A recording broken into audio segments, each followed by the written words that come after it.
Like,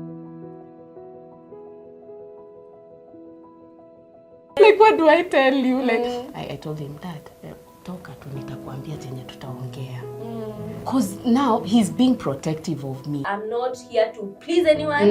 People pleasing, I am done. Si kumwambia. Sasa hizi ni za nini unaniletea?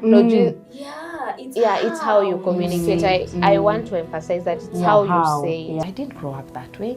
Let us normalize telling people we love them. I actually was very surprised one time you were talking to your sister, and when you were done with the phone call, you said, "Love you." I was like, wow.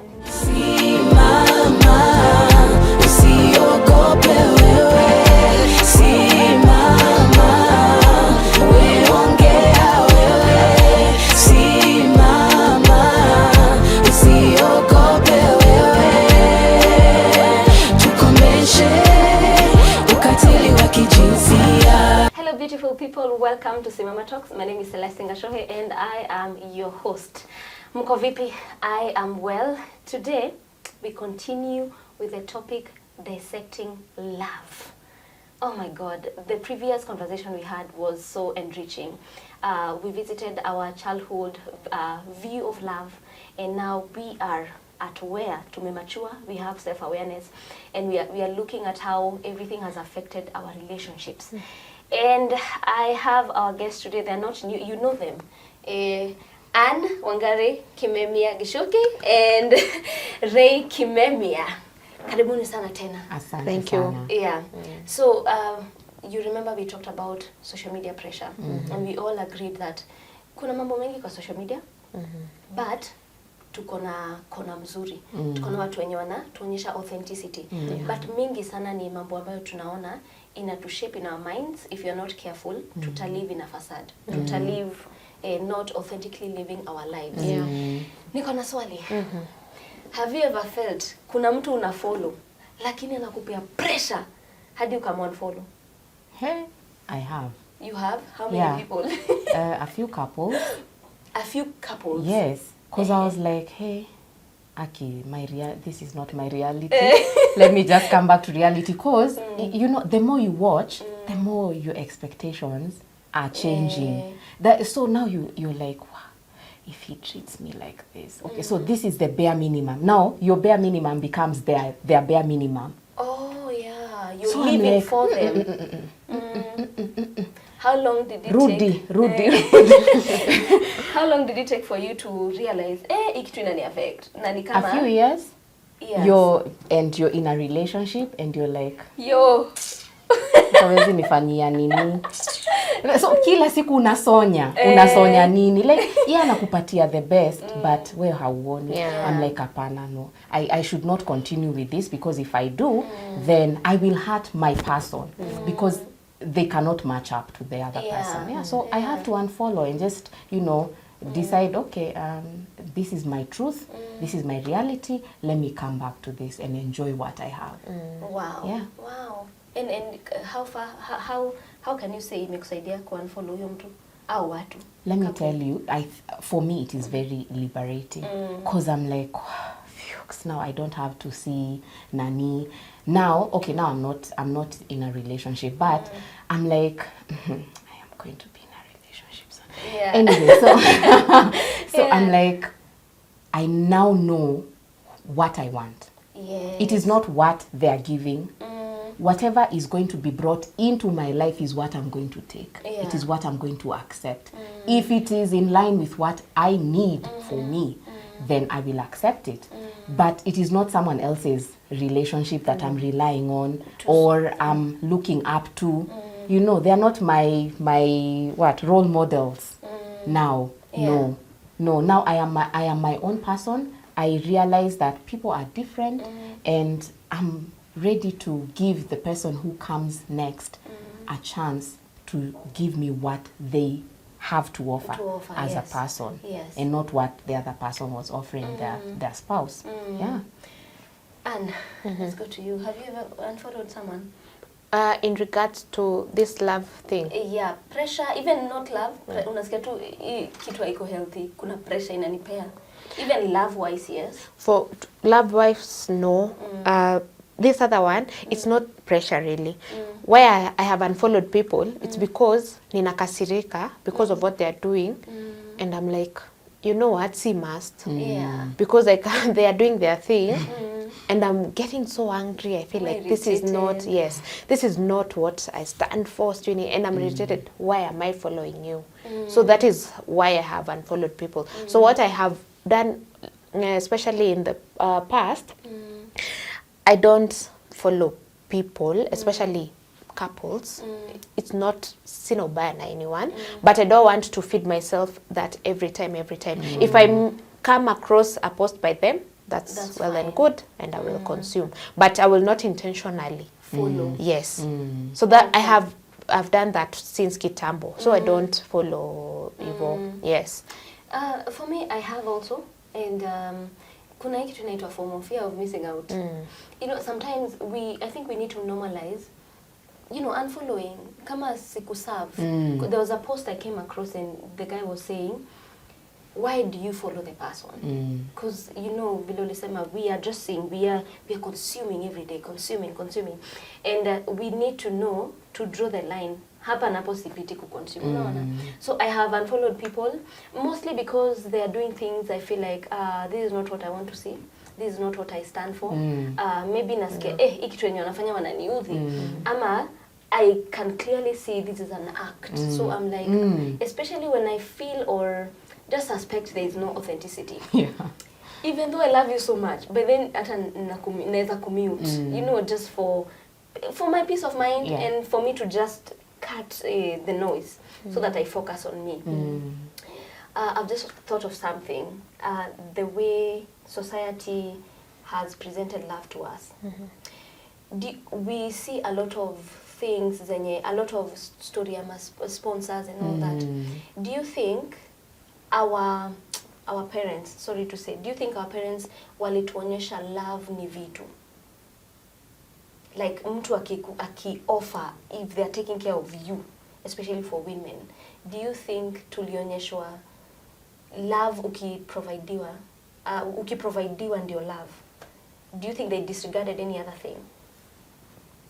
Well, vitu hapana. Vitu na maanisha mali. You know, yeah, like I understand your question. Na ndio nasema hapana. As we had said previously, for us it was actions. It wasn't really vitu. It was actions. What they did for each other. You know, how they showed up for each other. Yeah. It wasn't really vitu. Hey, juu vitu nazo zatukua. Vitu hapana. So, but why do you think we are at the peak of young girls wanting material things? Like a lot, like social media ukiingia kila siku kuna sijui sponyo, sijui alifanya nini, like these conversations. Na unapata sana mtu sijui alikuwa na sponyo, but now they're going through something, like maybe being beaten, going through it in GBV form, emotionally, but they're not living. And you find that just because he is providing, just because amebaiya gari, an apartment and all that, why do you think we are comfortable with that? It has to come from somewhere. It has come from social media. The expectations ziko high, the lifestyle yenye iko ina lead hapo. As in, young girls now don't know that you don't have to be given something to as an expression of love. It can come. It is an added advantage. But you can be loved without being given a car or whatever, because when you're given those things, an expectation is attached to it. And there's no freedom. No freedom at all. You're going to have to live up to the expectations of that person. Of the giver. Yeah. Whatever you're founded on will sustain you. Wow. Ooh, that's so deep. Whatever you're founded on will sustain you. So if that love is founded on things, then if you don't get those things, the relationship will end. Because that was the foundation. Oh my goodness, that is so deep. That is so profound. You want to say something? Yeah, I was saying, it might be as our reality is not the things kupewa vitu ndio kupendwa, but I think to some extent, some of the older generation, that was a thing that was common.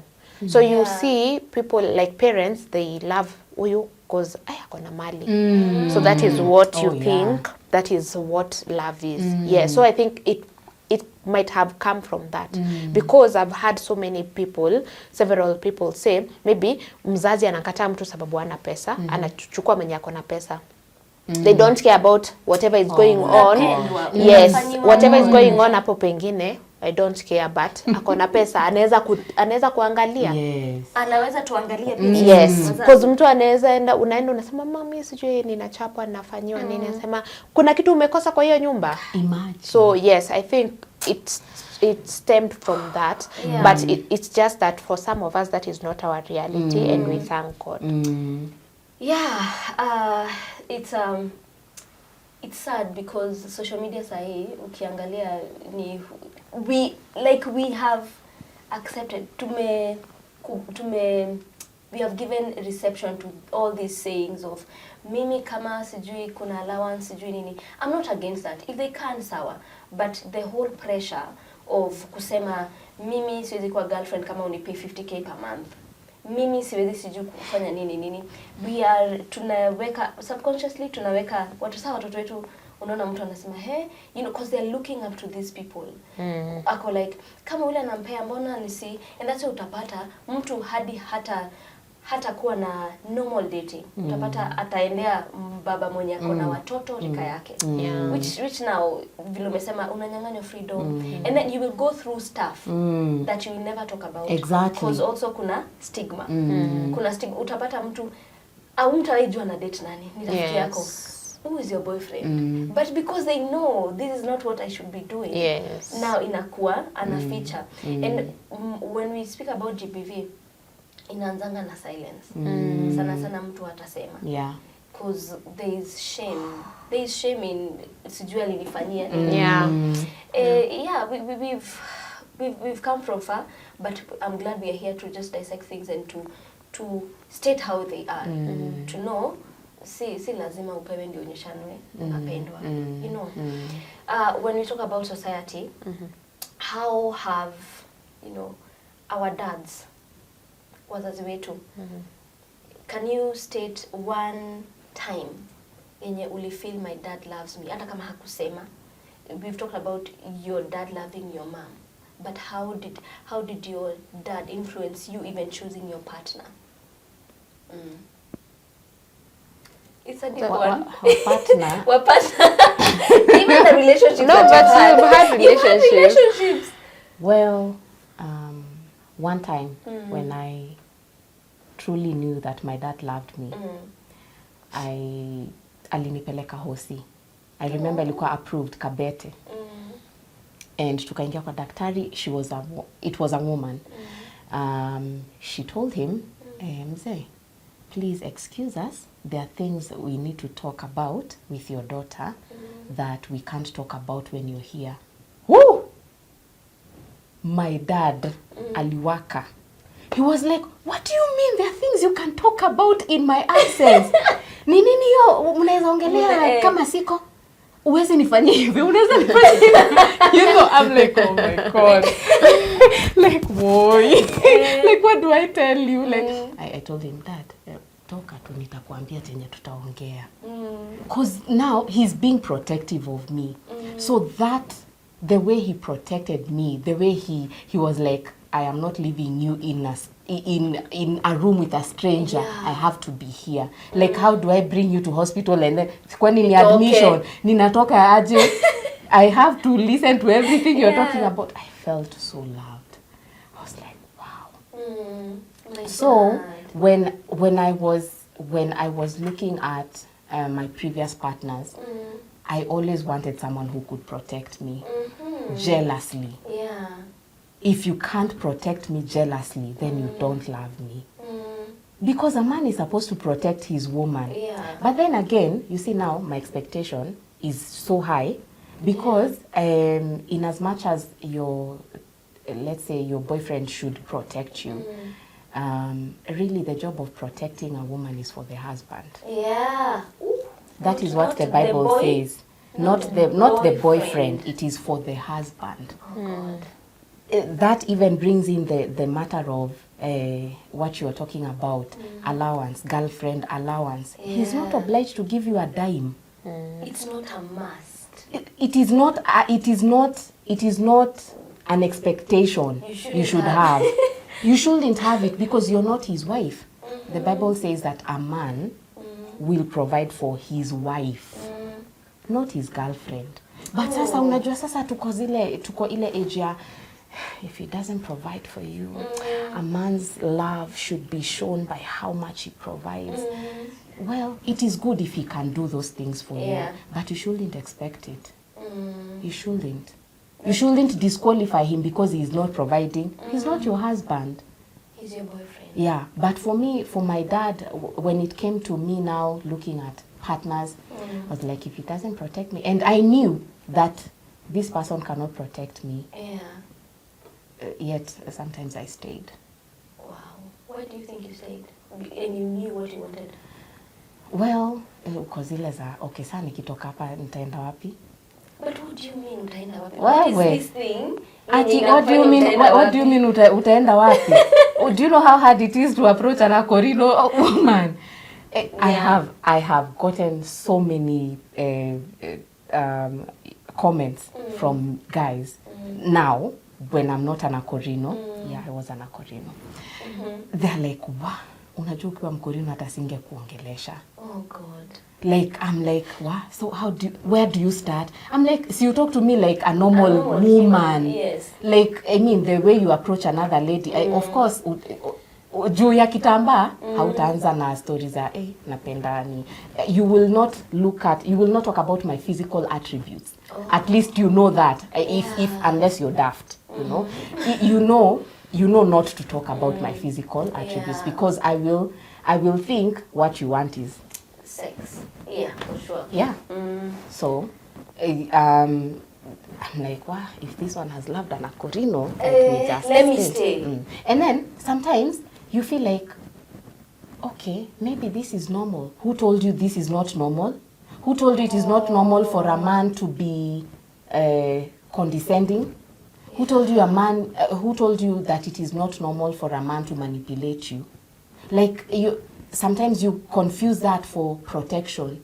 Yes. And they're not protecting you, they're manipulating you. So you stay, you're like, okay, maybe this is what happens. Because I don't know.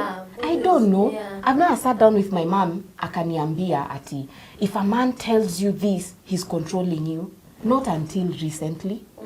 You know, not until very recently. Before, hakuna mtu mmeongea na hizo story.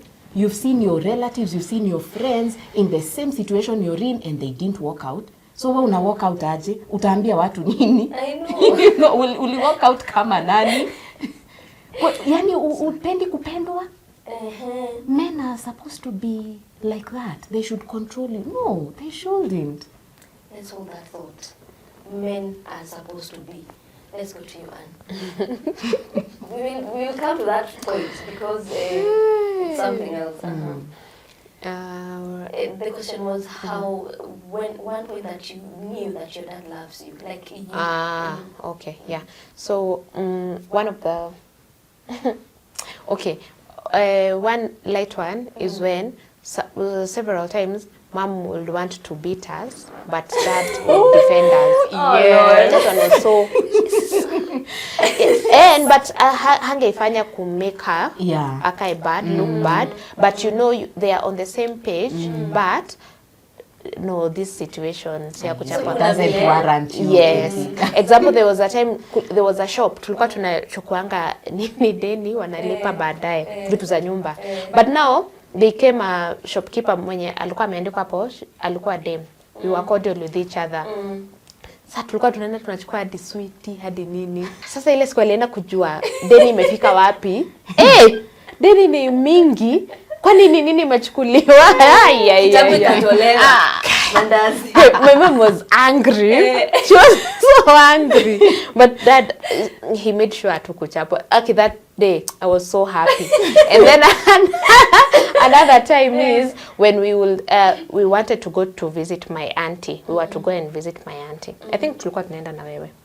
kwa Auntie Lucy. And then it was at night. So he was like, no, I have to take you. He took us all the way from home to huko, usiku, and then akarudi. Imagine. Yeah, that one was like, oh my God. This is my dad. Yes. Exactly. Yeah. So that has shaped how, as I have said, you see me saying, you do this, you love me. I honestly took that really from my dad. Yeah. Because I saw it in action. Yes. So that is more of how you're treating me than what you're giving me for me. For sure, Yes. So that is how my dad's love shaped how I view love. Yeah, and I think vile we are told watoto huiga kile wanaona. Si vile unawaambia. Yeah, because also I've seen my dad, I've known my dad loves us so much because also for, his protection, making sure we go to school. Yani, hiyo kitu ati mko nyumbani inamsumbua. Ata, yani adi usitoke hiyo shule natuma pesa. Like kufukuzwa, nini, like I've seen him making sure that we have gone to school. That is he keeps on saying, the biggest thing I could have given you is education. He keeps on asking, nani sijasomesha? Nini, like he's loved us so much. We've seen that, being protected. And also I think it's the same, because you look at your husband's traits kidogo kidogo, unaona za baba yako.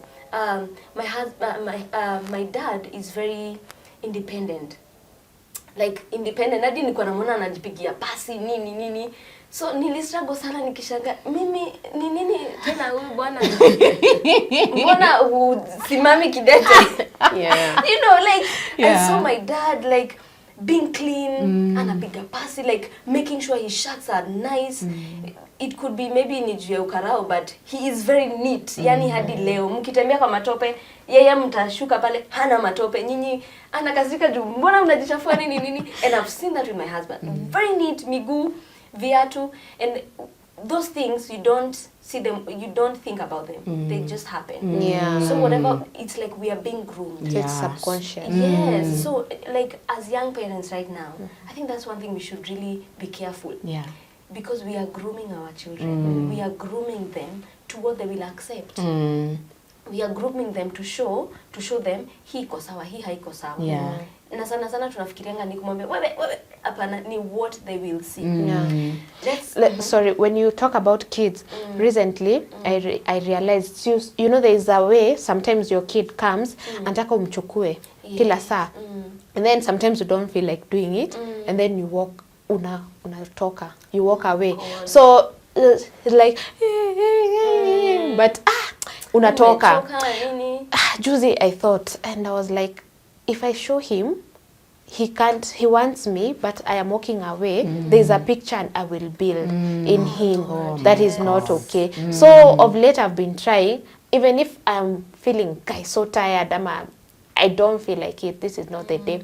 When he comes, I will pick him, ataka ni kidogo, and then I put him down. Because there's a day, alikuwa hapa, amekuja, nikampita, I looked back, Aki was looking at me, I felt bad. I felt so bad. So I was like, it starts like this. You see, unamdodge, so it's like, so this is normal. So it starts building akiwa mdogo. Yes. I don't think, tell us if you're a parent, if you're a mother or a dad, have you felt this? Because I've felt that before. I've sat down and thought, why did I do that? Like, come, and then you start overcompensating, which will not help. Yes, it doesn't. Mommy, come. I'm so sorry. The same person you dog at us, you're trying to overcompensate. So I think I get what you're saying, because emotional neglect is very key. Yes. And I think najua tumechoka, but we really want to bring up a different generation. Yeah. Ni siwezi taka vile kitambo hata ukasirike usijaribu kusema unakasirika kama nani we mtoto. Una get? But I would have preferred nisikizwe, mbona umejana? Yes. Huyu alinifanyia hivi na mwalimu amenichapa kina kabisa sikufanya hiyo kitu. But mzazi akikuja shule, lala hapo viboko ta. Sasa hata utamea ukiwa your side of the story does not matter. Yes. Yeah. But you see, what you're saying is that let them feel hard, but also also there's a thin line between feeling hard and also being spoiled. Yes. It's a very thin line. Yes. But also we want to bring up different generation that know their hard. We feel them. We know. We were children also. Do you know when we were younger ulikuwa unaona kama watu wakubwa wako walikuwa wadogo? Did you ever feel that? Like you can't picture them kwa watoto. I don't know, baba yako uko like wewe alikuwa you don't understand me. Auntie vile ni wakali. Kai unashanga huyu aliwekwa mtoto kweli. Actually you feel they don't understand you. Yes. My mom will constantly say hata leo saa anaambianga watoto wetu. Unafikiria nilizaliwa nikiwa shosho yako? You know, do you think I wasn't a child? Cause you're like, you don't understand. Let's just talk. Yeah. So let's go to the phrase. Wanaume tuko hivi. Like, how do you think that? Do you think that most people, even women, wanawake ukuwa hivi, ama sisi ukuwa hivi? I feel like this phrase is used to really hide. Ni kama inatumika to just dismiss everything I'm doing wrong. Yes. Because you can't say unapiganga girlfriend yako ama bibi yako and you're saying wanaume uko na hasira sana. You know, we can't be excusing that. We can't be excusing kina mama wanakuanga hivi sana. Tunaongeanga vibaya, tunatusi like ati wa mama, you know the social norms. Yes. How can we break them? Because if we continue having them, we will excuse a lot of gender-based violence, emotional, physical, all in the name of love. We can't have that. Mi kwanza mtu aniambia tunakuanga hivi, tunakuanga nani alikuambia mnakuanga hivyo? It is sometimes it's a choice.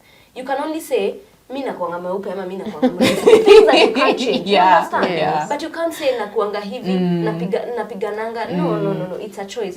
How do you think we can eradicate hizi social norms zenye kabisa? We can work without them. We should actually work without them. Yeah. Control.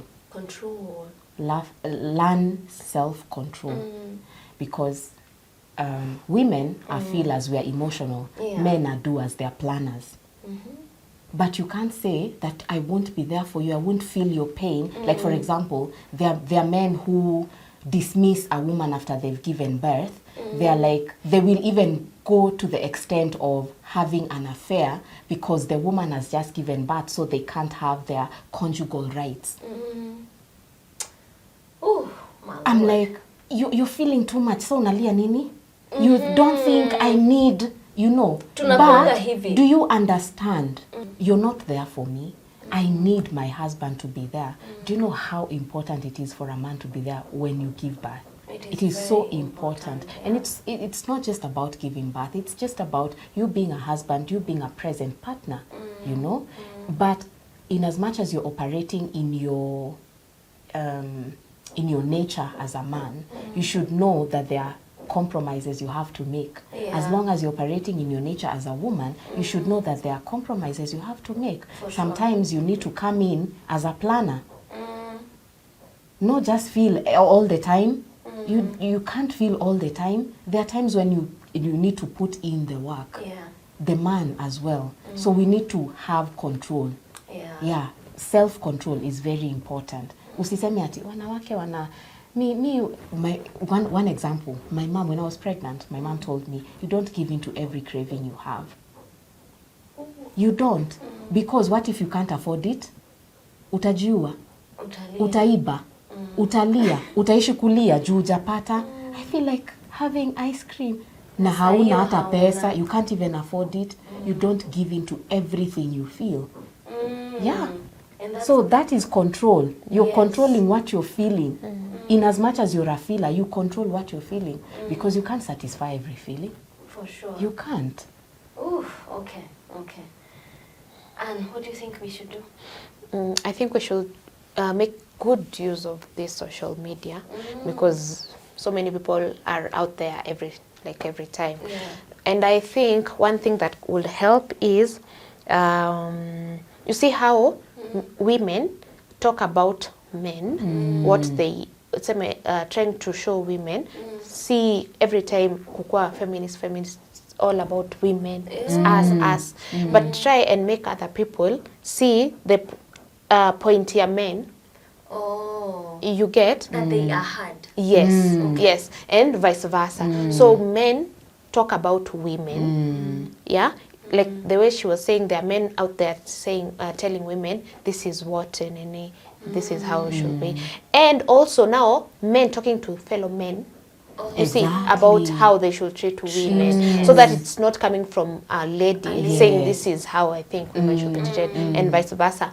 Women talking to women about how men should be treated, and it should not be in the sense of a patriarchal society, that men get what they want. We need these authentic people who tell you as it is, with love and accurately. So let's have more of these conversations. And I think if we have an influence, where you have an influence, make use of it, and yes, talk about these things, because you have an audience listening and they can hear you. You see, sometimes an example, sometimes you might be saying the same thing to your husband, husky, but when it comes from another man, suddenly it makes sense. And I'm like, this is what I was trying to say. So I think we should normalize having these conversations with each other, correct each other with love.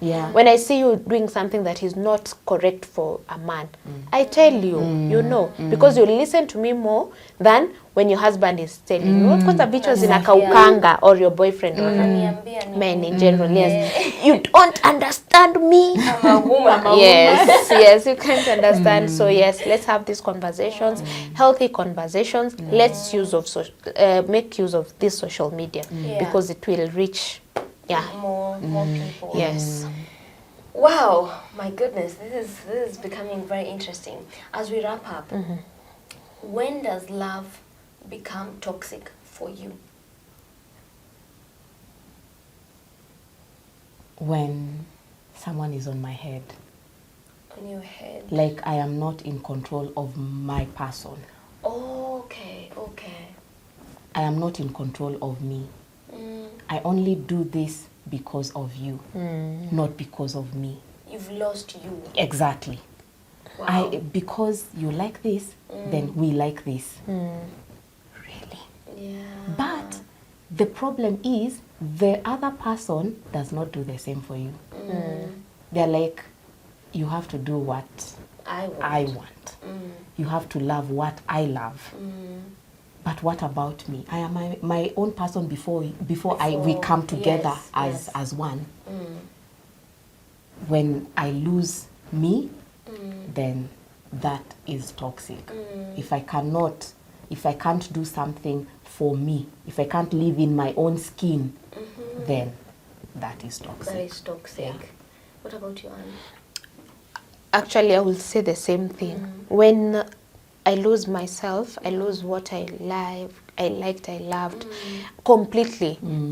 Of course, in love there are compromises, but it can't be everything. You drop everything for this person. Exactly. Yeah. Now you are no longer living. It's like Christ. It's no longer I, but Christ in me. Now it's no longer I, but my husband in me. No, we only live for Christ. You know, exactly. We die to Christ, not to anyone else. Yes. So it is when I lose myself, when I see someone lose themselves, that is toxic. Now it becomes toxic. And as she's saying, it's not reciprocated. Yeah. I lost myself for you.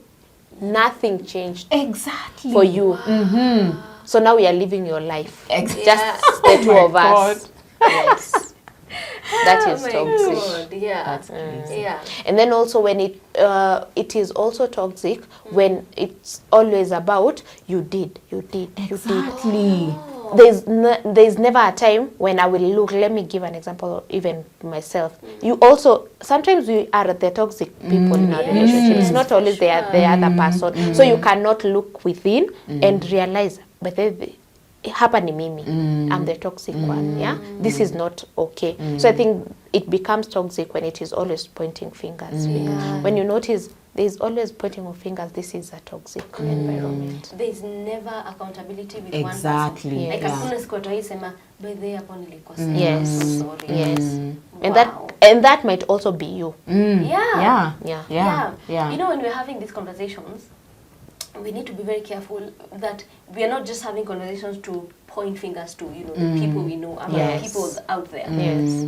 It's conversation that we also, they help us to even rethink and even, you know, they click something in your head and you're like, hey, my God, hapo nilichoma, you know, just to make us, we are triggering our minds to think and to think correctly and to see, hapa tulifanya hivi, manzi hapana. Because conversations are very good to just click something in your head and to know, inje yenye nachukua by this seems So, as you have even conversations at home with your people, it's always very nice to listen. To listen and conversation to at least toka na kitu ukijua. Hapa, okay. Ama even sometimes you give kudos to yourself. Yes. Wow, nilifanya hivi. Hey, that's amazing. You know, and those are conversations you have in your head. When does love become the right thing for you? Like, you know, wow, this is it for me. Green flags. Green flags. Exactly. Green flags. You know, there's this guy on Instagram. He carries a very big flag, a red one, yes. and also a green one. He's always very excited doing the green ones. The red ones, he will jump, do somersault, and be like, "Get out!" You know, yeah. So we're talking about green flags for you. Yeah, when you're as Anne has said, ticking boxes. You know, we are agreeing. When it's mutual. Yes. You know, hakuna mtu ana strive kufanya nini ndio ni you're not looking for approval. You're not looking for it. It comes naturally. Yeah. They feel Wow. This is what I always wanted. You're the one for me. Not me trying to be the one for you. Yeah. Yes. So when it's ticking the boxes, You're good. yeah. Okay. And there's green flag in accountability. When there's accountability, everyone is accountable. Yes. Here I was wrong, and we come together. You know, when we're talking about that, Proverbs, is it 24? 3 and 4 says, through wisdom a house is built, and through understanding the rooms are filled with precious things. And so wisdom, you see, when there is that wisdom, so that you see, like, everybody understands who they need to be to the other person. You know, we are putting each other first. Yes. yeah. It is always, for me, it's really green when myself, I'm not only thinking about what do I want. Yes. I have not lost myself, but it is not always about me. You know, in this situation, this is what I want and it is what I want, and nobody can change it. No, how is it affecting the other person? Because now we are a unit. Now two have become one. So we are one. Are we working as one? Yeah. I agree with that because the Bible says that you should consider others more highly than yourself. Than yourself. So, yes, you haven't lost yourself, but you are in a place where you acknowledge you matter. Yes. I matter too. Yeah. Awesome. Guys, I hope you're learning because these women have very, you have wisdom. You have wisdom. I've learned so much from you, and I'm glad that you came. Now that we're wrapping up, give us your final parting shot. I would say that when you love wholesomely. Don't look at what you only need. Look at the need of the other person. The Bible says that Jesus died for us because of how much the Father loved us. Because he loved us, he gave. We should know that love is about giving. It's not just about receiving. Yeah. You should give. Whoever gives receives, right? So whatever you give comes back to you. And be accountable, guys. Sema, I'm wrong. Sema, I am sorry. And it even works, not just with partners, but also with our children, with our friends. Just recently, I learned how to, I'm now comfortable telling my friend on phone, hi, I love you. I didn't grow up that way. Let us normalize telling people we love them. I actually was very surprised one time you were talking to your sister, and when you were done with the phone call, you said, love you. I was like, wow. okay, sijafika hapo na my siblings. So now it's a normal thing. It's a normal thing to do. So normalize love. That is not toxic. It's not selfish. Yeah, love is selfless. So selfless that God gave the most important thing, Jesus Christ, for us. So let us learn love from God. Yeah. Okay. Wow, normalizing love of saying is hard. Yeah. Of doing is okay. Anyway, so for me, what I will say is, parting short is, let's love according to, even if you do not believe in the Bible.